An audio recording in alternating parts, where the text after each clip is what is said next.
Most people will never build real wealth from investing. Not because the market is unfair, not because they started too late, not because they did not have enough capital, because they never had a framework.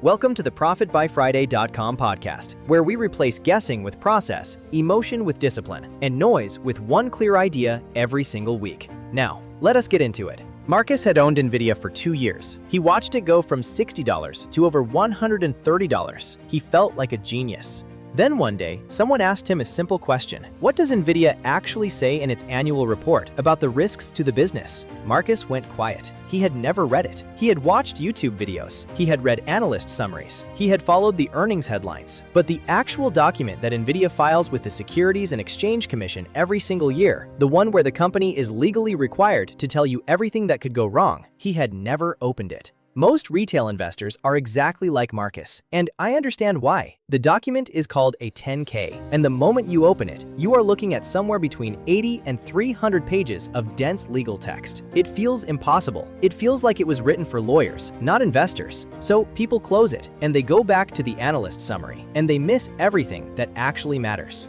Here is the truth. You do not need to read all of it. You never did. 90% of a 10K is boilerplate, legal language, governance disclosures, formatting requirements, filler that exists because regulators require it. But 4 sections, just 4, will tell you almost everything you need to know about whether a business is worth owning. Today, we are going to walk through all 4, and we are going to use Nvidia as our example, because Nvidia is the most talked about stock in the world right now, and what its 10K actually says will surprise you. Section 1. The business description. Item 1. This is where the company tells you in its own words what it does, how it makes money, and who it serves. Most investors skip this because they think they already know the business. That is the mistake. Nvidia describes itself not as a chip company. It describes itself as a full-stack computing platform. GPUs, CPUs, networking, software, and now enterprise AI subscriptions through Nvidia AI Enterprise. That is not a chip company. That is an ecosystem. Why does this matter? Because if you only know Nvidia as the chip company, you are underestimating how deeply embedded it is becoming in the infrastructure of every AI deployment in the world. The business description tells you the real story, not the headline. Read item 1 every time, even for companies you think you know, especially for companies you think you know.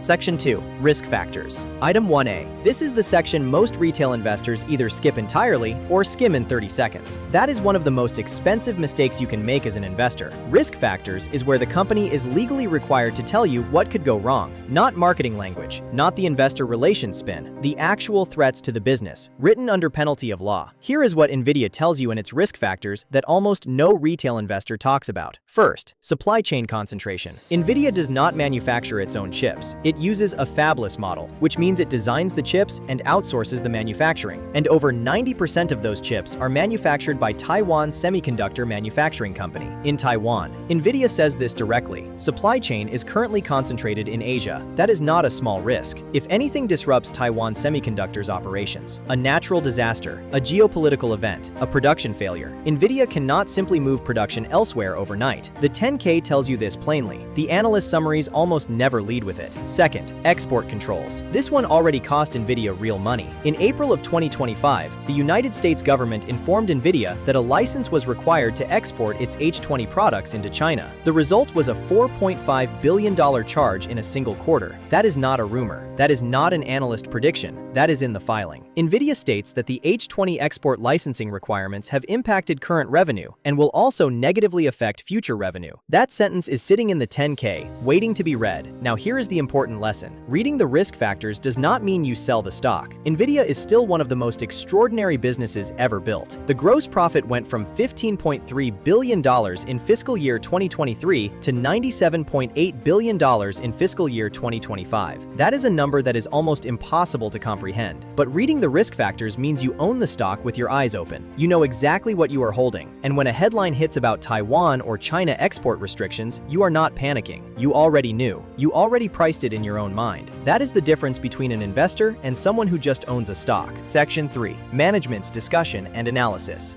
Item 7, also called the MD&A. This is the most important section in the entire document. If you only have time to read one section, read this one. The MD&A is where the management team explains the financial results in their own words, not just the numbers, the reasons behind the numbers, what drove revenue up, what drove margins, what they are investing in, what they are worried about. For Nvidia, the MD&A tells you that the data center segment is now the dominant revenue driver. It tells you that the Blackwell architecture, launched in fiscal year 2025, is already reshaping the product mix. It tells you that research and development spending reached $12.9 billion in fiscal year 2025. That is not a company coasting. That is a company reinvesting at full speed.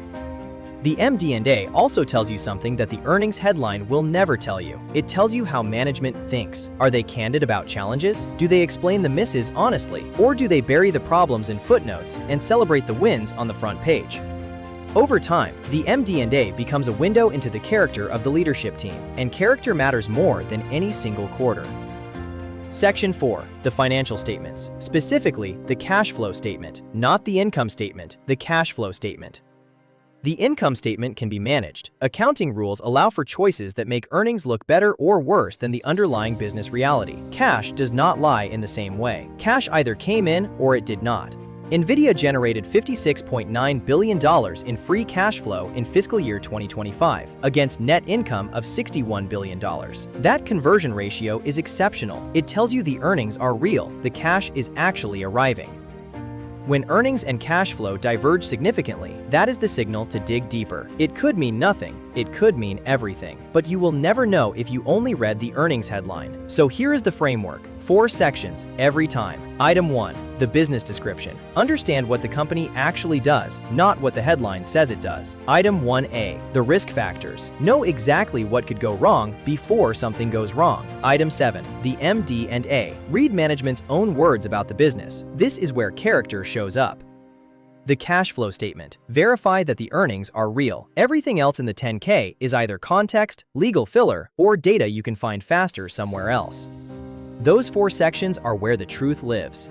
Marcus went back and read Nvidia's 10K after that conversation, all 4 sections. It took him less than an hour, and for the first time, he understood what he actually owned. Not the headline, not the YouTube summary, the actual business, the actual risks, the actual cash. He told me later that reading that one document changed how he thinks about every stock he owns.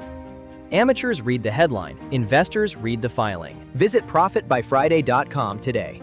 Subscribe free to the Friday Flash, where you will receive one stock fully evaluated through the clear framework every Friday, so that you know everything about the company before you decide to invest. No noise, no hype, just the analysis that matters. We trade for cash flow. We invest boring to build legacy. See you in the next episode. Bye for now.